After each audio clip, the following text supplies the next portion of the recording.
Ini indukan Garut. Ini boleh kita lihat. Ini baru proses perkawinan juga dengan Dorper. Jadi beda sekali kan hasilnya. Dulu kayak seperti ini induknya, tapi anaknya sudah seperti ini dan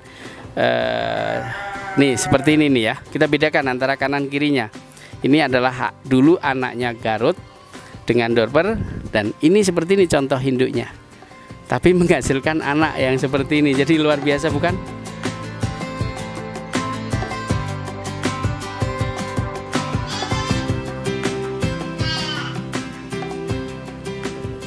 Sahabat ternak, ini adalah contoh domba-domba F1 betina hasil dari persilangan Dorper dan Garut, dan ini adalah baru umur 10 bulan sampai 11 bulan yang sudah mulai kita lakukan koloni perkawinan, dan itu adalah jantan Dorper full blood. Udah kita taruh di tengah itu, dan ini totalnya ada 35 ekor di satu koloni ini, dan inilah bukti bahwa hasil dari persilangan Dorper dan Garut itu hasilnya cukup baik, cukup gemuk-gemuk dan besar, dan ini bukti juga baru umur 10-11 bulan sudah seperti ini besarnya. Dan mudah-mudahan juga rekan-rekan bisa membandingkan dan mengetahui, dan memang genetikanya cukup baik, dan ini sebenarnya bukan pilihan dari induk-induknya, tapi ini adalah hasil seleksi yang kedua. Kalau seleksi yang pertama kita masih simpan, belum kita kawinkan, tapi ini adalah hasil seleksi yang kedua. Hasilnya juga sudah cukup memuaskan sebenarnya, dan ini kita lakukan perkawinan dengan full blood, nanti akan menghasilkan F2. Jadi mungkin kalau F2 nanti akan lebih sempurna lagi, lebih baik daripada yang ini. Tapi ya rekan-rekan perlu ketahui, ini masih ada yang kuat Garutnya yang seperti ini, padahal ini adalah hasil silangan, tapi pada umumnya sudah mendekatin ke bentuk-bentuk Dorper.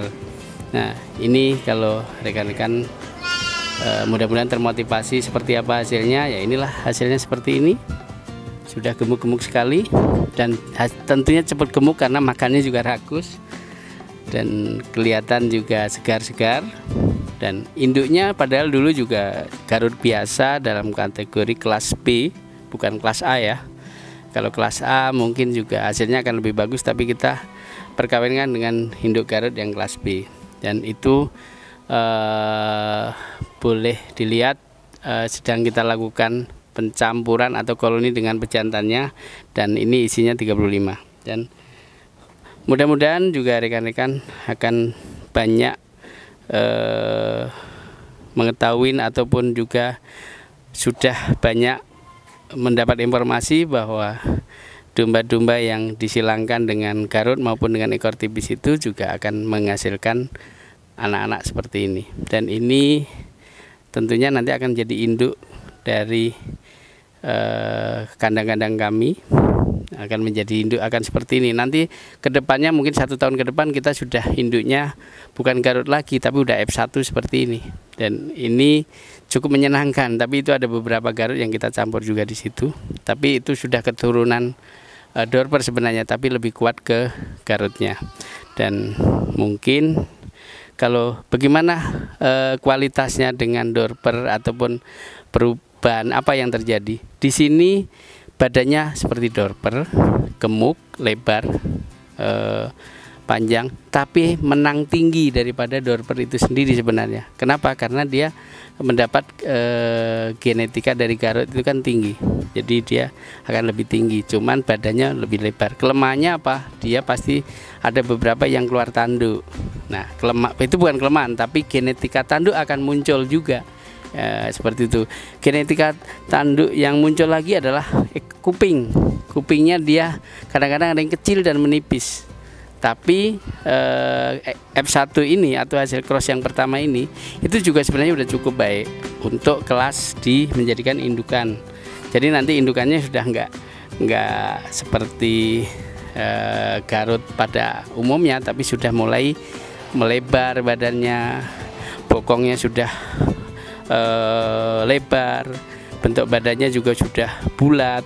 Nah, kalau dilihat cukup menyenangkan, dan ini nanti akan dapat F1 kawan-kawan gitu.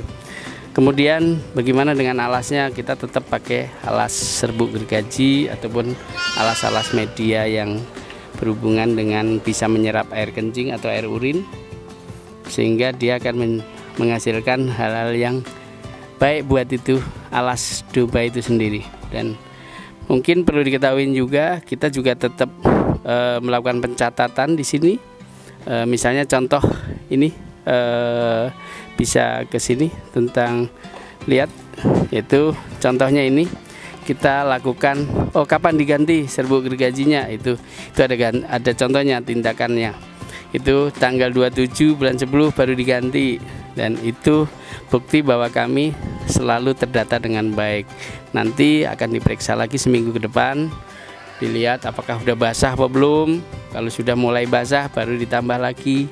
Setelah itu 1 minggu kita periksa lagi, kalau memang dia udah basah lagi kita tambah lagi sampai 4 kali penambahan. Nanti baru kita evaluasi lagi, kita lihat apakah sudah jenuh. Kalau memang sudah jenuh, udah jadi pupuk yang bagus, baru kita angkat. Dan mungkin kita bandingkan, ini sebelah kanannya, kanan kami maksudnya, ini kelihatan, ini indukan Garut. Ini boleh kita lihat, ini baru proses perkawinan juga dengan dorper. Jadi beda sekali kan hasilnya. Dulu kayak seperti ini induknya, tapi anaknya sudah seperti ini. Dan nih seperti ini nih ya, kita bedakan antara kanan kirinya. Ini adalah dulu anaknya Garut dengan dorper, dan ini seperti ini contoh induknya, tapi menghasilkan anak yang seperti ini. Jadi luar biasa bukan? Nah, bagaimana tanggapan dengan rekan-rekan semua? Jadi kita lebih semangat kan dengan berternak dorper disilangkan dengan Garut.